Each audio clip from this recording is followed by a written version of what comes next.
সাবেক আইনমন্ত্রী আনিসুল হকের বিশ্বস্ত ও আস্থাভাজন সহযোগী তৌফিকা করিম গড়েছেন অবৈধ সম্পদের পাহাড়।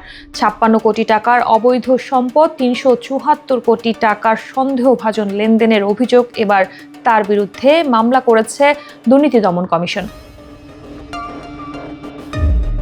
দুদক মহাপরিচালক মোহাম্মদ আখতার হোসেন বিষয়টি নিশ্চিত করেন। এজাহার সূত্রে জানা যায়, তৌফিকা আফতাব ওরফে তৌফিকা করিমের নামে মোট ৫৯ কোটি ২৩ লাখ টাকা মূল্যের সম্পদের তথ্য রয়েছে। তবে এসব সম্পদের বিপরীতে বৈধ ও গ্রহণযোগ্য উৎস পাওয়া গেছে মাত্র ২ কোটি ৬২ লাখ টাকার।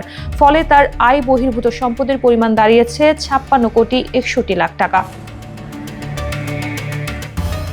এছাড়াও অনুসন্ধানে দেখা যায়, তৌফিকার নিজের ৮৮টি ব্যাংক হিসেবের মাধ্যমে মোট ৩৭৪ কোটি ৫১ লাখ টাকার আর্থিক লেনদেন করেছেন, যার মধ্যে জমা হয় ২০১ কোটি ৮৮ লাখ এবং উত্তোলন হয় ১৭২ কোটি ৬২ লাখ টাকা। বিশাল অঙ্কের এই লেনদেনে যথাযথ ব্যাখ্যা না থাকায় তা সন্দেহজনক অপরাধ হিসেবে গণ্য করেছে দুদক।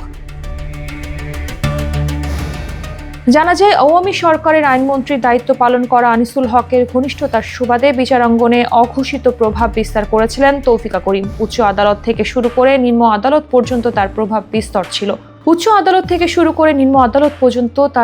বিস্তৃত ছিল। গুরুত্বপূর্ণ মামলায় প্রভাব খাটিয়ে পছন্দসই রায় ও জামিন আদায় করতেন তিনি। বর্তমানে দুদক তার বিরুদ্ধে দুর্নীতি দমন কমিশন আইন ২০০৪-এর ২৭ ধারা এবং মানি লন্ডারিং প্রতিরোধ আইন ২০১২-এর ৪ ধারার মামলা দায়ের করেছে।